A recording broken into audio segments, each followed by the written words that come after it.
This is your 420 Radio News for Monday, April 7th, 2014. I'm Russ Belville. Maryland's House of Delegates has brought decriminalization back from the dead. We told you on Friday how a House committee had effectively killed the bill, but on Saturday, delegates from the Black Caucus issued a rare challenge to the committee to bring the bill to the floor, where it passed. The ACLU and the Black Caucus were moved to act by the disproportionate arrests of blacks for low-level marijuana offenses, rejecting the House committee's call for a 2-year study instead. Now, the Senate has agreed to the House changes to the bill, which include escalating fines of $250 and $500 for second and third offenses, where the Senate had approved just a flat $100 fine. The House also proposes mandatory drug treatment for anyone under 21 and any adult caught 3 times.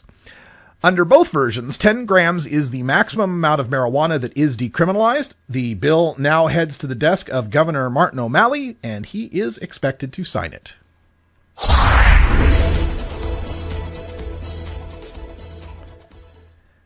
Colorado governor scales back pot tax prediction from the Denver Post. Citing uncertainty in the marijuana market, Colorado's governor has ratcheted back his projection on how much tax the newly legal drug could produce. Hickenlooper said in February that medical and recreational pot taxes and fees would produce some $134 million for the fiscal year beginning in July. But Hickenlooper has pared back those expectations by more than $20 million, citing uncertainty in the market. Colorado made about $3.5 million from medical and recreational pot taxes and fees in January. Analysts expect that number to rise dramatically as new stores open and a one-time tax waiver on marijuana plants expires. However, legislative forecasters predicted last month that recreational pot would produce about $65 million in taxes next year, less than half of the governor's recreational forecast of $125 million. Colorado bill would expose pot users to child abuse charges from the Daily Caller. Parents are worried they will be charged with child abuse simply for keeping marijuana in their homes under a Colorado bill that seeks to define a drug-endangered child. Criminal charges can be filed if pot is used, grown, or merely possessed in a home where children live, and if authorities determine the drugs threaten the health and welfare of the kids.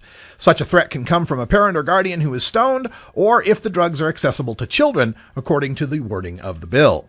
Part of the intent of the bill is to give child welfare officials and law enforcement the ability to regulate the manufacture of THC into concentrate, which is extracted using bottled butane. It can be a dangerous process that has resulted in several high-profile accidents in which the butane ignites, blowing up houses and causing severe burns. Missouri legislative leaders support limited medical marijuana from CBS St. Louis. Legislation is advancing in the Missouri House, backed by a Republican House Speaker, the Republican Majority Leader, and some Democratic leaders. The medical marijuana bill is also supported by a Republican senator from St. Louis County whose son has epilepsy. About a dozen states have considered legislation to allow use of cannabidiol oil for patients who have seizures. Cannabidiol, also called CBD, is a compound in cannabis but does not make a user high. During the past week, the South Carolina House approved a bill, and Wisconsin lawmakers have sent a measure to their governor. Alabama Governor Robert Bentley has signed legislation allowing the University of Alabama at Birmingham to study the marijuana extract. Missouri's legislation would allow the use of hemp extract with no more than 0.3% THC and at least 5% CBD. Patients or their parents would need a registration card and a prescription from a neurologist. In Missouri, the hemp oil could only be used to treat epilepsy. There is no word on where the parents or patients would get the hemp oil. Pros and cons of an Ohio constitutional amendment debated from Vindy.com. The Ohio Rights Group has collected about 15% of the 385,000 signatures it needs by July 2nd to put the Ohio Cannabis Rights Amendment to the Ohio Constitution on the November ballot.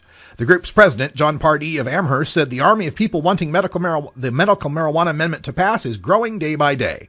Pardee said that, ironically, it may be the reason why State Representative Robert F. Hagan of Youngstown, a longtime proponent of legalizing medical marijuana, has pulled his support for the amendment. Pardee said he thinks Hagan is looking at legislative options to medical marijuana instead of a constitutional amendment because the Ohio Rights Group has started making so much noise with its legalization message that people across the state are starting to pay attention.